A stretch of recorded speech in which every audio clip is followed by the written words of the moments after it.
The story begins in the city of Shanghai, where we see a beautiful panoramic view of the place. Inside an apartment, a woman feeds her baby and tells him he's very lucky. She goes on to say that all the effort is worth it as long as he grows up healthy. But in reality, this baby is our reincarnated protagonist, and he even earns energy points. A status screen appears, revealing his name is Lin Zichen and he has a special ability. At 3 months old, his parents talk about how talented he is while a system notification appears.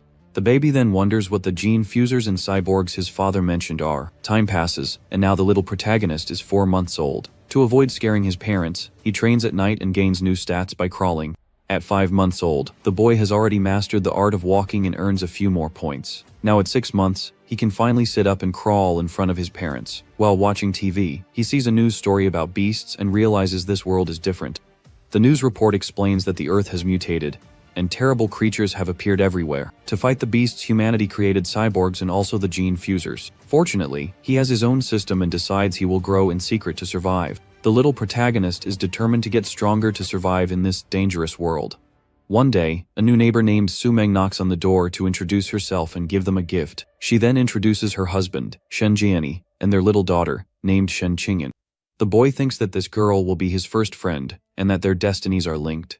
At 7 months, he's already training his running and gains vitality and coordination points. Continuing his training, the baby now practices jumping to strengthen his leg muscles. Even while playing, he manages to train and earn spirit and language ability points. By the time he's 8 months old, the boy is already doing sit-ups and push-ups in his crib. Suddenly, his mom walks into the room and catches him red-handed, but he pretends to cry to cover his tracks. The woman is in shock, not understanding what's happening, and rubs her eyes in confusion. She thinks it's a hallucination, and the baby takes the opportunity to pretend he's asleep and tricks her. A few days go by, and during his bath, his mom screams when she sees the baby has a six-pack. The father then starts thinking about his son's big appetite and now his muscles. He has a moment of clarity and realizes his son might be a rare prodigy. The man says he will become a great warrior, and the baby is relieved that his secret is safe. They watch a news story about a 2-year-old genius who can lift 20 kilograms. The proud mother says her son is also amazing and won't lose to the other prodigies. The boy wonders if he'll also be able to lift 20 kilograms when he's 2 years old. Time passes, and now at 2 years old, he can easily lift the weight with just one hand. Suddenly, his mom calls him to play with his friend, and he nearly drops the box in surprise. The boy then puts his equipment away and leaves the storage room, trying to look as normal as possible. He walks calmly to his bedroom door to meet the little friend waiting for him. As soon as he opens the door, the protagonist is surprised by the sight of the little girl on the other side. The girl offers him a pie, but because she's so young, her speech is still very mumbled. Since they don't play much, the boy uses her as a weight vest to do push-ups. However, there's a small problem with this very peculiar training method. The girl ends up having an accident on his back, and the boy yells for his mom that it happened again. At 3 years old, the protagonist can already lift 40 kilograms without much effort. He sees on TV that a 4-year-old prodigy can lift 30 kilograms and realizes he's stronger. But his biological level remains the same, and he wonders what the next level might be. Full of questions, he leaves his house for the first time and sees a futuristic city with cyborgs. Their mothers take the children for a walk, and the boy decides to go to the library to find answers. Once there, he ignores the children's section and runs to the more advanced books, leaving everyone behind. The women are confused by his choice of reading material but figure it's his genius genes. Through reading, the boy learns that the world is divided into 6 different biological levels. The levels are ordinary, advanced, rare, epic, legendary, and mythical, and he needs to evolve to survive. A system notification pops up, and he gains a new skill to train his mind and body. Now 4 years old, the protagonist remains focused on his training and reading books. At this age, he starts attending kindergarten with his friend and a new teacher. After starting school, he advances to level 2 and can lift 80 kilograms with one hand. One day in the classroom, the boy sees his friend being bullied by other kids in the class. Seeing this, the protagonist becomes furious and decides he needs to step in to defend the little girl. He then jumps into the middle of the group of bullies to put an end to their mean, spirited game. The boy threatens to pee on the bed of anyone who bullies his friend, leaving everyone terrified. The children start crying in fear while the little girl looks at her hero with admiration. His dominant attitude made all the children fear him, and he unlocked the title of King of Kindergarten. Half a year later, he completes the reading mission and gains a photographic memory skill. Time flies, and at 7 years old, the protagonist graduates from kindergarten with his classmates. During the vacation before school, he continues to train and can now lift 200 kilograms. His high jump also improves a lot, and he easily breaks the 2-meter mark. The boy also breaks the running record, managing to run 100 meters in under 8 seconds. With his new skill, he quickly finishes the school curriculum by studying at home on the computer. Finally, the day comes, and our hero begins his school life in elementary school. He wins several academic competitions to unlock the title of top student as quickly as possible. During his free time at school, he takes the opportunity to tutor his friend. Although she isn't a genius, with his help, the girl becomes the second best student in the class. To speed up the process, he also easily breaks all the school's sports records. But just when he thought he would have a quiet school life, a new transfer student showed up. The teacher announces the arrival of the new classmate, and the protagonist senses a strange aura from her. As soon as the girl enters, the boy realizes that her aura doesn't belong to an ordinary human being. His friend compliments the new student's hair, but the protagonist completely ignores the comment. The mysterious girl then slowly walks toward her seat in the classroom. He is more concerned with her strange aura and wonders if she is a gene fuser. In the following days, the new girl doesn't talk to anyone and just lies on her desk the whole time. As time goes by, the other students lose interest and leave her alone in the classroom. A month later, the piece is broken when a white liquid starts coming out of her body. The substance drips down her legs and has a very bad smell that bothers everyone. The classmates complain about the stench, and a bully makes a mean comment about the liquid. The boy then throws water on her, pretending he's going to help her clean up the mess. The girl clenches her fist on the wet desk, trying to hold herself back in silence. On her face, we see the expression of someone holding back tears with all their might. However, she can't hold it in any longer and starts crying because of the constant bullying. The bullies laugh at her while the hero's friend asks him to do something about it. He agrees and stands up, thinking that she isn't dangerous, just a weak girl. Our hero then grabs the bully by the collar, calling his name out loud. With a scary smile, the hero tells the bully to clean the girl's desk immediately. The boy is terrified by the threat and agrees right away to clean up the mess. While cleaning the desk, the bully thinks that even the older students are afraid of the protagonist. The hero then demands that everyone who bullied her come and apologize to the girl right now. Terrified by the boy's imposing presence, the other bullies agree at once. In a line, they bow and apologize to the girl, promising never to bother her again. With tears in her eyes, the white-haired girl thanks the protagonist and his friend for their help. His friend says it was nothing, and that classmates should always help each other. From that day on, the hero's friend tries to get closer to the new girl and drags him along. The white-haired girl looks a little embarrassed, and seems to hesitate in accepting their friendship. She then asks if they aren't disgusted by her because of the bad smell she gives off. The girl explains that she has been looked down upon by everyone since she was little, and this happiness feels like a dream. Suddenly, the white-haired girl's eyes widen as she hears her new friend's response. The other girl says it's not a dream and that she would never be disgusted by her new friend. She then declares with a smile that the two of them will be friends forever, no matter what. Moved by the declaration, the white-haired girl hugs her new friend tightly. Crying with happiness, she thanks them both for everything they did for her and for their friendship. Tears of joy stream down her face as she finally feels accepted by someone. She then says that since they were so nice, she wants to give them a thank you gift. The girl offers a pair of beast fangs that she received as a gift from her mother last year. Her friend gladly accepts the gift, sealing the beginning of a great friendship between them. The three then celebrate their new friendship, promising they will be friends forever and ever. But some time later, the hero's friend is shocked to learn that the new girl has transferred. The protagonist confirms the news, saying he saw the girl filling out the transfer papers. He peeks into the principal's office and sees the girl with a cyborg man and the school principal.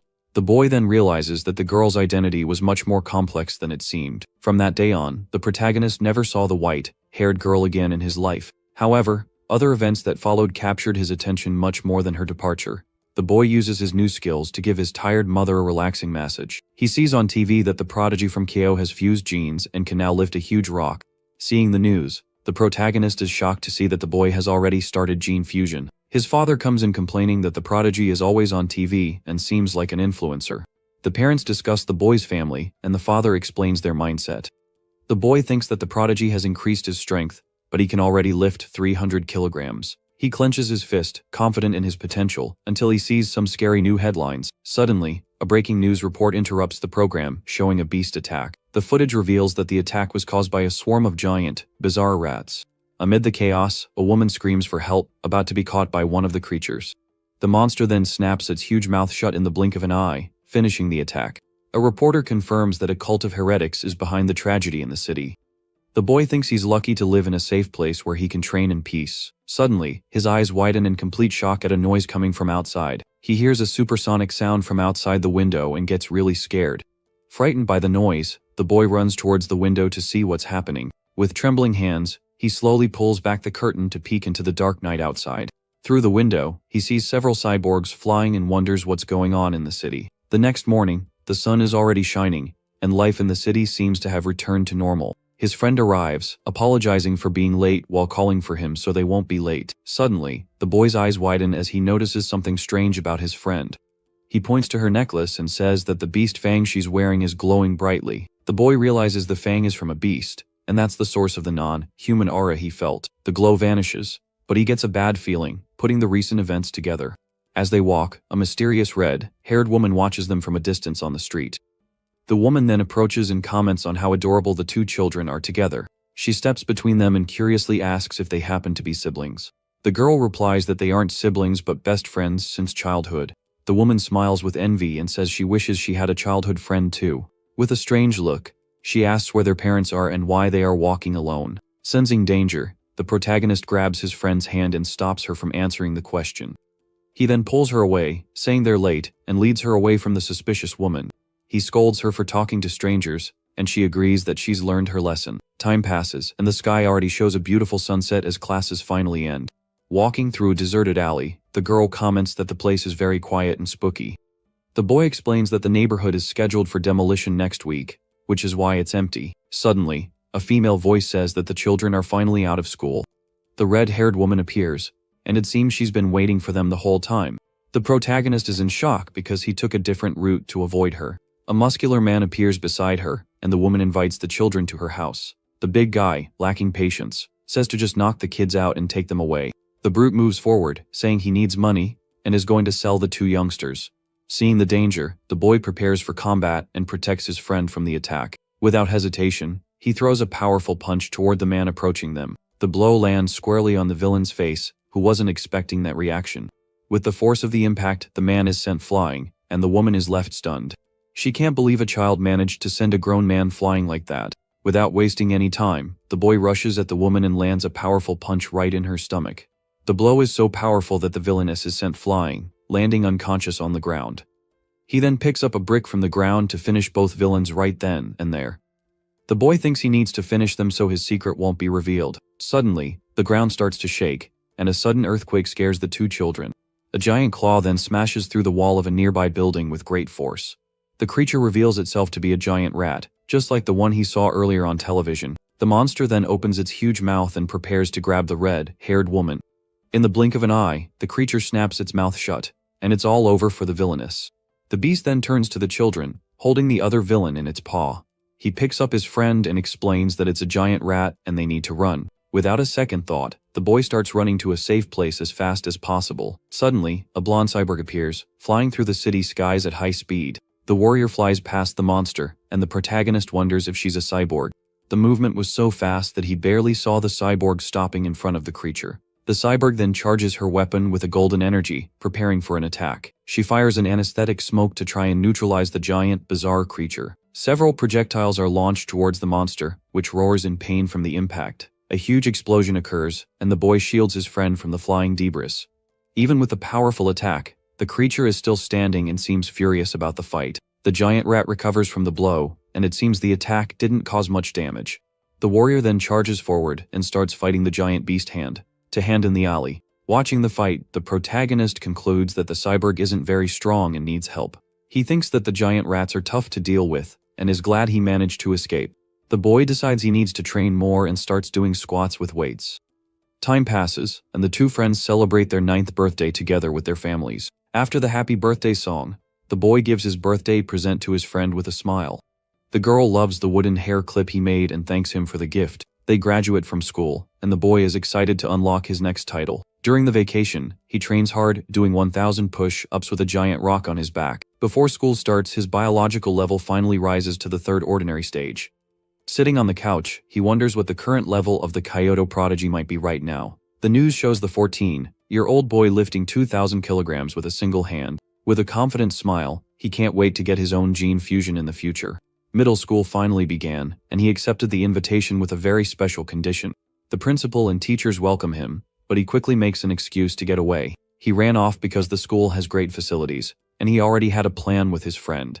The girl then calls him, all excited for them to start their game of badminton. She then gets ready to serve and launches the shuttlecock with a special curveball motion. But before the shuttlecock reaches him, a mysterious hand intercepts it mid-air. An upperclassman appears, saying that they're new, and that the court is reserved for the older kids. Other boys surround the girl, but she says they should follow the rules, since they got here first. With a serious look, the protagonist tells the guys to back away from her, and that he doesn't need to explain the rules. The group's leader scoffs, saying it doesn't matter who got here first, because he's taking the court. With the shuttlecock in his hand, the bully prepares to dictate his own rules on the court. But the protagonist catches the shuttlecock in the air and says that from now on, the rules are his. He then gets ready to serve and tosses the shuttlecock into the air with a determined look. With a furious shout, the boy hits the shuttlecock with all his might, launching it like a missile. The shuttlecock flies at an insane speed toward the bully, who is frozen in fear. The object zips past his head and smashes right into his racket, breaking it in half. The bully is in a state of shock and wonders if the boy is even human. Scared, he considers that the boy might be a gene fuser but thinks it's impossible. Another boy comments that the boss almost had his head taken off by that shot. The bullies bow apologizing and run off, scared of the boy's power. After the incident, no one dared to mess with the two friends during middle school again. Since he had already finished the school curriculum, he spent his classes reading interesting books. At night, he would train and use the internet to learn new skills useful for the future. To unlock his title, the boy won several medals in national competitions. The semester passed, but the title didn't unlock, and he gained a lot of fans at school. Ignoring the fans, he focuses on helping his friend and on the school's sports festival. At the sports festival, he gets ready for the shot put, concentrates all his energy into his arm, takes a deep breath and screams, "M-A-Ace." The shot put flies like a missile, cutting through the air and leaving everyone speechless. Next, in the high jump, he demonstrates his incredible jumping ability to everyone. To finish, he participates in the sprint and completely dominates the competition. Despite holding back so as not to look ridiculous, he still managed to win easily. Suddenly, he feels a new power surging through his entire body unexpectedly. A system screen appears, and he finally unlocks the title of Sovereign of Middle School. The screen explains that he can devour the life source of other beings to evolve. So he wonders what that could be. Walking alongside his friend, the protagonist suddenly gets an idea to test his new power. The young man then turns to the girl and asks to take a look at her beast fang necklace. Without question, the girl simply hands the small object to her friend, who holds it. Upon touching the item, the boy feels a strange energy, and a light suddenly begins to glow. The system alerts him that he's devoured a trace of the abyssal giant butterfly, and now the illustration is at 1%. Arriving home, he decides to search online to find information about this aberrant beast. He types in the creature's name but, to his surprise, can't find anything about it at all. Frustrated, the boy realizes he'll have to figure out the creature on his own and starts looking through his backpack. Luckily, he remembers the girl had given him 2 fangs and finds the second one stored away. Holding the tooth, the system announces that the giant butterfly's illustration is now at 2%. The young man is a bit disappointed with the result and thinks he needs to find another way to unlock everything. The next day, to train more, he gives his friend a ride to and from school on his bike every day. While pedaling peacefully, a familiar voice calls the protagonist its name, and he looks to the side. It was Teacher Go from the martial arts team, praising his incredible performance at the sports festival. The man then enthusiastically invites the young man to join the school's martial arts team. He insists that the young man's athletic talent is amazing, and that he should accept the invitation right away. The instructor says goodbye, and tells him where the team's headquarters is, saying he'll wait for him tomorrow if he's free. Later, the sun sets over the city, and the protagonist is at home thinking about his new powers. To test his new ability, he decides to try something different, clapping his hands together with a lot of force. He looks at a squashed mosquito and realizes that insects don't activate his ability to devour their life source. The boy understands that only powerful beasts have enough energy to be absorbed, so he grabs his phone. To confirm his theory, he hops on his bike and gets ready to head out again. He decides to go to the supermarket that sells beast meat to check if he can absorb their energy. They soon arrive at their destination, a large supermarket in the city center called Mammoth. Inside, he sees a lot of beast meat, but it's all packaged, and he needs to touch it to confirm his theory. Suddenly, he hears a butcher shouting about fresh beast meat, and it catches his attention. The boy spots the butcher's counter, where fresh meat is being cut on the spot, and he gets an idea. He asks his friend to wait a moment while he goes over to touch the beast meat. Without much explanation, the boy runs toward the counter, determined to touch the raw meat to test his power. With the truth right in front of him, the boy reaches out and touches the fresh meat to test his theory. As he touches the meat, He feels a powerful life energy, confirming that beast meat has the source he needs. The boy gets super excited about his discovery, while his friend wonders why he's so happy about raw meat. The girl then curiously asks what the meat feels like, and if it's very different from normal meat. He plays it cool, saying it's no big deal, and asks if she wants to touch it, but she nervously declines. Since they were there, the protagonist decides they'll buy some of the meat to try, leaving his friend shocked. He's not surprised by her reaction, since beast meat is extremely expensive and the prices are outrageous. Even the phantom shadow squid, which was the cheapest, cost almost 1,000 yuan, so he decides to get that one. His friend is very worried about the price and suggests asking Aunt Shin before making such an expensive purchase. To calm her down, the young man gives the girl a gentle pat on the head, telling her not to worry about the money. He then says his mom asked him to buy a lot of beast meat to bring home. His mother comes to mind, and he decides to buy more to share with his friend's family as well. At the checkout, he pays for the phantom shadow squid, which cost almost 3,000 yuan in total. The cashier thanks him for his purchase, and they leave the store, but the girl still seems worried about how much they spent. It was late at night, so to be safe they went straight home on their bike, pedaling down the empty street. Even on the street, he can hardly wait to test his idea and confirm what he thought about the beast meat. He then places his hand on the squid, and a purple energy starts being absorbed into his palm. The system alerts him that he has successfully devoured a trace of the phantom shadow squid's life source. An illustration of the creature appears, and the system informs him that the progress is at 0.1%. As they continue pedaling down the street, the boy starts doing some calculations in his head about it. He realizes that to reach 100%, he would need 100,000 yuan, which is a crazy amount of money. But if he could gain the squid's power to dissolve in water, all that money would be worth it. Now he needs to figure out a way to get that much money, since he can't ask his family for it. Suddenly, the boy remembers the other test he wanted to do with the meat they bought earlier. He looks at the squid in the basket and sees that it's still fresh, even after a while since he bought it. With the bar at 3%, he smiles in relief, as absorbing the energy doesn't spoil the meat. Distracted by his thoughts, his friend yells at him to watch out for someone in front of them. He slams on the brakes and almost runs over a couple walking by, then apologizes for the scare. The boy is embarrassed for being so focused on the energy, and his friend points to a commotion up ahead. They see a man holding a woman hostage, and the boy recognizes her as teacher Tommy. Several police officers surround the area, telling the man to stay calm and drop his weapon immediately. The captain warns his colleague not to take the shot, as the target is skilled and a missed shot could be dangerous. He also rules out using sleeping gas because it might provoke the suspect into doing something extreme. Realizing the police weren't going to solve the situation, the protagonist picks up a rock from the ground. He then throws the rock with incredible speed and precision toward the kidnapper. The object hits the man's hand hard, making him drop the knife and release the teacher. Seeing the perfect opportunity, the police captain yells for his team to move in and get the criminal. The officers act quickly and manage to apprehend the culprit while the teacher is led to safety.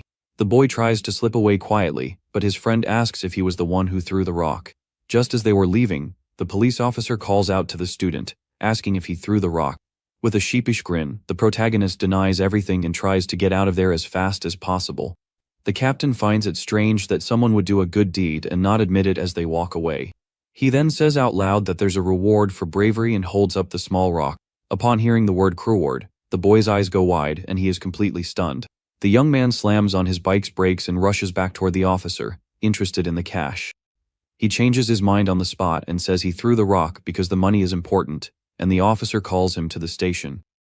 They let their families know and head to the police station to give their statements about what happened. But while the criminal was being taken away, something goes very wrong, and he starts screaming. Suddenly the man transforms into a giant, terrifying monster that looks like a mutant rat. The creature attacks the officers with its huge tail, throwing them all aside with incredible force.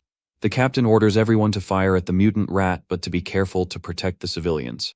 The officers unload their weapons on the giant monster, but the bullets don't seem to have any effect. The teacher and the protagonist's friend are completely terrified by the scene of pure chaos. Seeing the danger, the boy grabs both of them and says the most important thing now is to escape from that place. Fortunately, the monster doesn't chase them, but he knows they still need to run to a safe place. As they run down the street, they see something descending from the sky and wonder what it could be. A cyborg appears out of nowhere and lands a powerful punch right in the giant rat monster's face. The blow is so strong that the creature is thrown far away and crashes hard onto the street. The woman then prepares to attack again and starts charging a laser cannon in her hands. She fires a devastating energy beam that hits the monster head-on, lighting up the entire night. Hit squarely by the laser, the giant monster screams in pain with its mouth full of sharp teeth. The attack is so powerful that the creature is completely disintegrated, and nothing is left of it. The protagonist is completely shocked and impressed by the cyborg's incredible power. While the girls celebrate that they're safe, he is relieved that his bike wasn't destroyed. Suddenly, the young man looks at his bike's basket and notices that something strange has happened. The squid meat he had bought started smoking and seemed to have spoiled all of a sudden. He understands that absorbing the life energy spoils the meat, but he needs an excuse for the girls. The boy throws the squid on the ground and blames the cyborg's attack for having cooked the meat with the heat. At the captain's request, they end up getting into a police van to go back to the station and give a statement. Inside the vehicle, they come across the burnt remains of the monster, which had a horrible smell. Seeing the remains, the protagonist gets an idea and wonders if he can still devour its energy. Inside the car, our protagonist wonders how much power he can absorb from the scorched figure. With a single touch, he begins to draw out the essence of the heretic in front of him. The green-haired young man is surprised as he feels the energy flowing into him. A notification pops up, saying he has absorbed a little of the essence of a giant mutant rat. Back in the car, he stretches out, and the driver tells him to keep still, but the young man says he just needed to move around a bit. Later, in an office, a captain questions him on how he managed to hit the enemy so accurately with just a rock. The man is suspicious of the boy's answer and continues to stare at him in silence. Suddenly, the door opens, and our hero's family arrives to take him home. His mother runs to him frantically, shouting his name, incredibly worried. She hugs him tightly, and he tries to calm her down, saying everything is fine and that he even received a reward. His mother asks him to promise that next time, he'll hide instead of fighting. She just wants her son to grow up safe and healthy, and the boy gets emotional hearing this. He assures her he will protect himself and leaves with his family as the captain watches from a distance. Nearby, two female officers mention that the Rat God cult has been getting bolder lately. They say they need to take down the Rat King, and our hero listens to their conversation intently. Once in the car, the young man pulls out his phone to research the cult and finds a lot of information. He discovers their main base is in Shanghai and that they recruit people who have been cast out. Our protagonist is shocked as he puts the pieces of the puzzle together and understands the situation. Apparently, the Rat King wants to evolve and forces its followers to gather materials for it. The young man then wonders if this creature has already managed to develop its own consciousness. Through the car window, he sees a giant rat and wonders if the creature is connected to the Rat King. He tries to dismiss the thought, telling himself that large rats are normal in that area. Right after, he notices his sister is very quiet and seems to be feeling unwell sitting next to him. He realizes she is shaking and sweating a lot, and he already has an idea of what's happening. Apparently, ever since she was little, she has accidents whenever she gets too nervous or scared. As the car drives away, he thinks that this problem of hers might be some kind of hidden power. Arriving home, his mother notices that the meat they bought is gone and starts to panic. The young man scratches his head sheepishly and says that in the heat of the moment, he ended up dropping the meat on the way. His mother reassures him, saying the important thing is that he's okay and they don't need the meat. The young man breathes a sigh of relief for having managed to fool his mother and hide what really happened. His father wants to look for the meat, but the young man stops him, saying it's dangerous outside and the meat is already spoiled. Meanwhile, at the police station, the captain is still thinking about how a student managed to throw a rock with so much force. He feels a nagging suspicion, as the boy's story just doesn't make much sense to him. Suddenly, a giant rat appears behind the officer, leaving him completely startled by the creature's size. With no time to react, the enormous animal leaps toward him, its claws ready to strike. The captain quickly draws his weapon and starts firing multiple times at the giant creature. Even with the shots, the rat manages to push forward and swipes at the man with its sharp claws. Back at school, our protagonist is in class but seems pretty bored with everything that's happening. He compares himself to the monsters from last night and realizes he's still too weak to face them.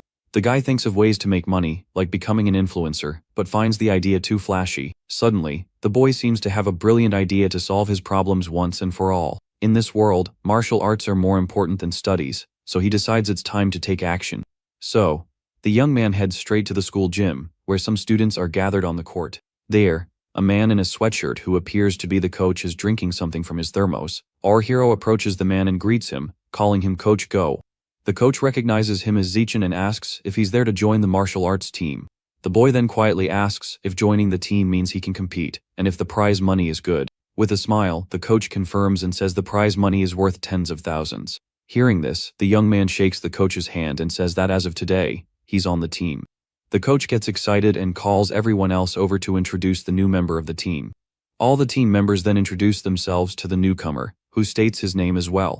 Since the guy has never trained before, the coach starts by showing him some basic punching and kicking techniques. He explains that it looks simple, but it's difficult, and that even the fastest student took a week to learn. Without wasting any time, the protagonist gets into position and prepares to copy the coach's moves. Suddenly, an ability called Divine Martial Vision activates, and he analyzes everything perfectly. As he practices the technique, a system window appears, showing that his stats are increasing. Then, the boy starts performing the moves with impressive perfection and speed. The coach's jaw drops and he shouts that it's absolutely impossible. The entire team watches in shock, unable to understand how he learned the technique just by looking. The coach concludes that the newcomer must be a one-in-a-million martial arts genius. The scene then changes to a nighttime view of the city, with its tall buildings and bright lights. Back at home, our hero's mother calls him for the dinner she just prepared. The guy excitedly runs to the kitchen, asking what his mom cooked up for them. She then presents a plate of squid, telling him it's the ghost squid he'd wanted to try. Holding the plate, the boy takes a deep breath, savoring the delicious aroma of the food. His mother tells him not to just sniff it, and to start eating while it's still hot. Without a second thought, he takes a piece and tries the meal his mother made. She then comes closer and asks him how he likes the taste of the special dish. The young man praises the food, calling it the best in the world, and she smiles, telling him to eat up. Just then, a system notification informs him that he has devoured the squid's life essence. On television, they watch a news report about a genius girl who has amazed the nation. The 14-year-old girl has become the youngest cyborg and possesses incredible speed. The protagonist wonders who would be stronger, a genetic fusion user or a cyborg. Suddenly, a tragic news story appears on TV about the security captain's tragic end. Shocked to learn it was a giant rat, the boy decides he needs to train even harder. After some training, his 100-meter dash time is down to 4.61 seconds. His vertical jump is now 5.51 meters, and he can lift 100 kilograms with one hand. He hasn't slacked on his martial arts training either, as he wants to get stronger for the tournament. The next day, the sun rises, bringing a new morning to the city. Soon enough, our hero is back at his school. The next morning, he returns to the gym, and Hanan tags along out of curiosity. A girl with pink hair approaches and asks if he's had breakfast yet. She then offers the guy a bottle of fresh milk she brought just for him. The protagonist politely declines the drink but thanks her for the kind gesture. However, another guy gets annoyed that he rejected a gift from his goddess. Without thinking twice, the annoyed student gets in front of our hero and tells him to stop. The bully tells him he should drink it, but our hero says he's allergic to milk. So, the rival challenges him to a fight, saying that if he wins, our hero will have to drink the milk. A system notification pops up with a new mission: defeat 1,000 opponents. With a smirk on his face and a purple aura, our hero accepts the challenge. The two girls hear about the duel in the gym and rush over excitedly to watch. A crowd of students quickly gathers on the court to see the showdown up close. The protagonist's friend says she's rooting for him and tells him to teach that guy a lesson. The other girl also wishes him good luck and says she's going to take a lot of pictures. The rival gets annoyed, realizing that everyone in the crowd thinks he's going to lose. He thinks to himself that he needs to take this genius down now, before he gets too powerful.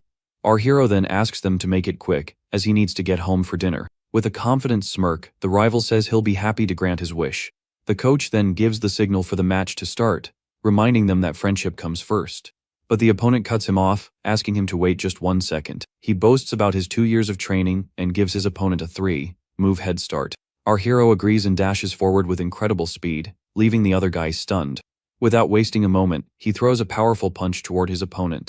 The punch lands squarely on the rival's face, who doesn't even have time to react. With just a single strike, the cocky student is already on the ground, completely knocked out. The coach is shocked, wondering how he managed to win with a single punch. The whole crowd is left speechless, unable to believe the match is over already. The protagonist's friend celebrates excitedly, shouting that he won the duel. The two girls jump for joy and compliment the guy, telling him he was incredible. The system informs him that he has defeated a rival and gained the affection of the girls. With a smile, the young man looks at the other students and invites them to a match. All the students are terrified by the thought of having to face the rookie. They quickly start making up excuses so they can get out of there in a hurry. The rival gets back up and accuses the hero of a sneak attack, demanding a rematch. The coach tells him to accept his defeat and decides to test the rookie's strength. So, the coach calls on another student to be the next to face the boy. The new opponent gets into a fighting stance but immediately apologizes and asks not to be hit in the face. 10 minutes later, all the other students are on the ground, completely defeated. He realizes that only the first rival counted for the mission, and that sparring with the others is no use. The coach praises him, saying he's a genius and has become the team's ace in just 1 month. With him on the team, the coach is confident they will dominate the other schools and win. The young man realizes the tournament is the perfect opportunity to defeat multiple opponents at once. He believes that defeating opponents in the competition will count toward his mission. Suddenly, the first rival he defeated in the gym calls out his name. Jung Kai accepts his defeat and says he won't complain, no matter what the winner does to him. The student's bizarre statement leaves everyone there completely shocked and speechless. Before he can finish his sentence, the bully notices that everyone is running away from him in fear. In order to join the martial arts team, our hero's friend started training alongside him. After running 3,000 meters, they practice martial arts techniques for a whole hour. Afterward, they do sit-ups and push-ups to build their strength and physical stamina. The girl continues her intense training, doing some push-ups to strengthen her arms. At the end of each session, he helps her relieve her muscle tension with a massage. Our hero doesn't let up on his training either, as he wants to unlock his new attribute as soon as possible. 1 month later, the day of the long-awaited tournament finally arrives, and our hero is ready. The tournament finally begins in the city's jam-packed gymnasium. In the break area, the coach looks nervous because they're up against the strongest team in the first round. The other team members are scared, and one of them says they're going to get crushed. Seeing how discouraged everyone is, our hero offers to be the first to fight in the competition. The coach agrees and says he can go first, leaving his other teammates quite surprised. His friend and the coach cheer from the stands while the young man warms up for the fight. The young man then steps into the ring with so much force that he cracks the floor with just a single step. His opponent is a giant guy who compliments the rookie for making it so far in the tournament, but he starts to taunt the protagonist, saying this is no place for a short kid. The big guy then flexes his muscles and says he's going to teach him the real difference in power. The judge gives the signal, and the fight finally begins with the two facing off in the middle of the ring. Without wasting any time, the brute charges forward with a powerful punch aimed at our hero. The young man dodges the blow with great ease, leaving his opponent completely surprised. He then seizes the chance to counter-attack with a direct punch to his rival's chest. The hit is so powerful that the muscular guy is sent flying with just a single attack. The announcer declares the boy's victory while he makes a stop sign with his hand. His friend celebrates excitedly, shouting that he was absolutely incredible in the fight. All of his teammates also celebrate the rookie's impressive victory. Meanwhile, the other team's coach scolds his fighter for the humiliating defeat. A system screen confirms the victory counted toward the mission, and the young man feels confident. The rival coach orders his next fighter to take down the rookie as quickly as possible. The new opponent then gets into the ring and assumes a combat stance, looking very confident. With both fighters ready, the announcer declares that the next match of the tournament will begin. The adversary rushes in with a sequence of fast punches to try and catch the young man. But our hero dodges and lands a powerful kick that stops the other fighter's attack in mid-air. With the force of the blow, the rival is thrown, spinning endlessly and completely disoriented. He then crashes to the floor, knocked out, and the protagonist easily wins another fight. The defeated boy is carried away on a stretcher by paramedics, as it seems he hit his head. The crowd gets upset, thinking it's all just luck, and some demand their money back. However, the rival coach realizes it's not luck and that the rookie is a very strong fighter. Desperate, he calls on his best fighter and tells him to fight defensively to avoid losing. The new opponent tells the coach to relax, as he's sure he's going to win the fight. He stretches, thinking the protagonist is just age-old and his experience will secure the victory. In the stands, everyone is talking about the young man's speed and that his mother is a gene fuser. Without further delay, the announcer once again gives the signal for the next match to begin. The opponent moves forward with incredible speed and tries to land a kick on the protagonist. However, the green-haired young man defends himself and calmly dodges all the blows. The coach yells furiously, asking why he's attacking when the order was to defend. Seeing his rival's punches, our hero finds the style interesting and decides to learn the technique. The opponent gets frustrated because, despite so many attacks, he can't land a single blow. The furious opponent asks how he dodges everything, and the young man taunts him to show more. Annoyed by the taunt, the rival unleashes a flurry of punches on our hero. Then, using his rival's own technique, he hits him with a powerful kick right on the chin. In the stands, the audience's jaws drop, unable to believe what they just witnessed. His team celebrates the victory with great excitement, and the coach says that winning feels amazing. With his opponent on the ground, he thinks that the next opponents will be even weaker than these. A short time later, all 5 members of the rival team were on the floor, defeated. Over the next 2 days, he continued his winning streak and defeated 2 more schools. The boy kept winning every fight by himself and with no apparent difficulty. He led his school to victory, and they celebrated by lifting the champion's trophy. The system screen shows he has defeated 16 out of 1,000 opponents, and there's still a long way to go. Happy with the result, the coach hands him the largest share of the prize money. Including his other prizes, he gathers 30,000 yuan and celebrates all the cash. With the money in hand, he heads straight to the supermarket and spends it all on ghost squid meat. At home, his mother serves the squid, and the system shows that the illustration's progress has increased. After eating all the meat, he advances to the 4th stage and is able to lift a huge boulder. Time passes, and the two friends finally graduate from middle school, taking a picture together. But his friend is sad because she didn't do well on the test, and thinks they won't go to the same high school. She cries, and the young man says the principal is visiting him at home and asks her to come along. The girl cries even more, saying the principal is only coming because of him, and she doesn't want to get in the way. To calm her down, he says he'll stay at the school on the condition that she becomes his classmate. At his house, the principal talks with them for hours to convince the young man to continue his studies. After the long conversation, the woman gets up to leave but still has something to say. She says that if he agrees to stay, he can make any request, and the school will grant it. The young man then hugs his friend, and his only condition is that she studies in the same class as him. The principal looks at the girl with a smile and asks if she is the student Shen Qingyan. With an OK sign, she tells them to enroll together when classes begin. The friends celebrate, overjoyed, and thank the principal for accepting their deal. Before the new school year, he enters another tournament and wins all the fights easily. Unsurprisingly, the young fighter leads his team to another smashing victory. With the prize money in his hands, he decides the time has finally come to fulfill his wish. He goes to a forest because the system has reached 80%, and something might happen. Without wasting time, the young man begins to devour the squid's essence, and a blue aura surrounds him. His eyes widen in amazement when the system finally announces 100% progress. The system informs him that he has unlocked the illustration and gained the water affinity ability. The young man is a bit disappointed with the new ability, and thinks it's somewhat useless. To test his new powers, he swims in a lake and notices that the water offers no resistance. While relaxing in a hot spring, he thinks the squid is a weak beast, and that's why the power is weak. The boy decides he needs to get stronger so he can hunt wild beasts and absorb their power. With his face wet, he remembers the giant rats and becomes even more determined to train. With 1 week left before school starts, the families decide to take a trip to the beach together. In the water, the girl complains to her friend that the sea is too cold for her to get in. He dives right in, and the system shows that he is gaining new attributes in the water. Seeing him swim alone, his friend asks him to stop and teach her how to swim too. The young man then remembers that she really doesn't know how to swim, and decides to help her in the water. He begins to teach her patiently but thinks she won't learn since she isn't an athlete. To his surprise, the girl learns to swim and dive within moments of training. She then returns to the surface, splashing water everywhere, very excited about it all. Surprised, the young woman realizes she can dive with her eyes open without any problem. The girl emerges from the water surrounded by a blue aura, leaving her friend shocked at the sight. Happily, she comments that she feels no discomfort and that the sensation is great and relaxing. The young man watches her swim and finds it very strange that she learned everything so quickly. Suddenly it clicks, and he realizes something about his friend he hadn't noticed before. He connects the dots and wonders if the trouble she has at night has to do with this affinity. The young man gets excited and thinks she might have a special body, like in cultivation stories. The two then dive together, and her performance underwater shocks him even more. They stay down for more than 10 minutes without breathing, something incredible even for a trained person.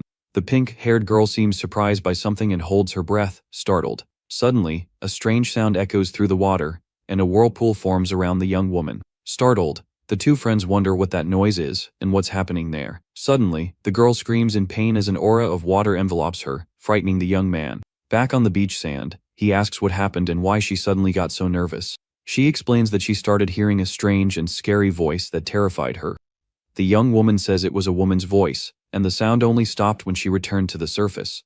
At the hotel, the young man searches on his phone but finds nothing about what his friend described. Unable to sleep, he trains, and the system notifies him that he has risen to the 5th common stage. With this new level, he can now fight on equal footing against an adult mutant rat. The young man clenches his fist, determined to keep training so he can face the giant beasts. He then goes to a deserted beach to test his new powers and runs at high speed. His vertical jump now reaches almost 7 meters, and he runs 100 meters in under 4 seconds. His strength is also greatly increased, and he can lift a 1,600 kilogram car. With his new powers, he finally begins his high school life alongside his friend. In the classroom, two girls get excited when they see he's in the same class as them. A system screen appears, and he receives a new mission that could grant him a new attribute. Taking advantage of the fact that classes have barely started, the young man decides to go to the supermarket again. At the butcher's shop, he looks for a new target since the squid illustration is already unlocked. Suddenly, the young man's eyes go wide with surprise when he sees something on the shelf. He finds the claw of a tyrant gray eagle, which costs almost 2,000 per half a kilogram. With a confident smile on his face, he decides that will be his next big goal. The narration explains that the gray tyrant eagle is a beast of a much higher level than the ghost squid. This creature's vision is 30 times better than an average human's, making it a very powerful predator. Because of this, its hunting skills are extremely powerful, and it can catch very fast prey with precision. The young man then thinks that having enhanced vision would help him a lot, and the price of the eagle meat is quite affordable. Upon touching the claw, a system notification informs him that he has absorbed 1% of the creature's essence. The young man realizes that to reach 100%, he'll need over 200,000 yuan worth of meat. To get the money, he decides he'll compete more in high school, since the prizes are much bigger. Summer vacation finally ends, and our hero begins his new journey at Shanghai School. On the very first day of school, 4 teachers introduce themselves to the class as the ones in charge. After the teachers, the students begin to introduce themselves, and a girl says her name is Chu Yu Tong. Next, a pink-haired girl introduces herself and says she really likes anime and cosplaying. Another boy stands up and says his name is Peng Hoguang and that he really enjoys playing video games. It's the protagonist's friend's turn, but she gets super nervous about having to speak in front of everyone. Stuttering a little, the girl introduces herself as Shen Qinghan and says her hobby is drawing. Finally, our hero stands up and gives the shortest introduction of all, saying only his name. As soon as the introductions are over, the bell rings, and a classmate asks the hero's friend about her score. A brown-haired girl approaches, all excited to talk to the purple-haired young woman. A bit embarrassed, the purple-haired girl reveals she scored 709 points on the test. The other girl is impressed and says her score is 10 points higher than her own. She then changes the subject and asks about her physical test score, bragging about her own. The protagonist's friend gets super nervous and confesses that her score was really bad and she's embarrassed. The classmate insists and starts guessing high numbers, thinking the girl is just being modest. The purple-haired young woman lowers her head in embarrassment and says her score is even lower. Oblivious, the other girl keeps insisting and guesses other numbers, making the hero's friend uncomfortable. Seeing the situation, the protagonist stretches his leg over the desk and interrupts their conversation. He then leans in and asks for the girl's contact info, and she gets all giddy and happy with the unexpected request. The young man's friend is relieved because he saved her from a super awkward conversation about her scores. Seizing the opportunity, another classmate comes over and also asks for our hero's contact info to be friends. A system notification informs him that he has formed a group of 4 people and completed another task. His new friend's name is He Yu, and he comes from a family of martial masters and has even won championships. The new classmate is named Li Chuxin, and her family owns several clothing stores in the city, making her quite wealthy. After getting to know each other better, the 4 of them form a small, close-knit, and lively group of friends. While they were talking, their new friend He Yu issues a challenge, asking who they think is the strongest in the class. The brown-haired girl points to the protagonist and says he's definitely the strongest of all. The martial artist friend is shocked by the revelation and asks if the guy is really that amazing. Our hero says he's not the strongest and reveals that there are 2 other much more powerful students in the class. He points to a blonde boy running and says his name is Wang Shuji, and he can run 100 meters in under 8 seconds. Next, he points to a muscular guy and says his name is Lu Gang, and he can lift 300 kilograms. The girl's jaws drop at the student's strength, but our hero remains calm since he's already surpassed those numbers. The bell rings again, and the teacher hands out 4 textbooks to each student in the class. Since he had already studied everything on his own, the young man uses the free time to train in a secluded spot. He remembers the rat god cult and decides he needs to get even stronger to be able to face them. In the afternoon survival class, the teacher takes the class to the forest and asks who knows how to make fire. The martial artist friend comments that nobody would learn such a useless skill these days. Suddenly, the blonde boy makes fire with sticks, leaving everyone speechless, and the protagonist starts to as well. The teacher is impressed and asks how they learned such a rare and difficult technique. The blonde boy says he took a course over the vacation, and the protagonist says he learned it himself online. After that, our hero teaches his friends how to make fire, and they all manage to learn the technique. In martial arts class, the teacher teaches a breathing technique, and the stronger students stand out. Even though he already knows everything, the protagonist decides to remain low, key to avoid drawing too much attention. A month goes by, and the teacher announces it's time to test the class's knowledge with an exam. He also announces that the top 3 finishers will win a cash prize to encourage everyone. The green-haired young man gets excited about the news because with the money, he can buy more eagle meat. All the students try their best on the exam to try and win the cash prize being offered. The genetic fusion teacher also gives a test with prizes to evaluate the students' knowledge. By the end of the test, everyone is exhausted, and the protagonist's friend lays his head on the desk, completely wiped out. The classmates start complaining about how hard the test was, saying the questions were very complicated. The 2 strongest students start bragging, saying that even though it was difficult, they got a good score. The protagonist's friend gets annoyed with their arrogance and feels like teaching them a lesson.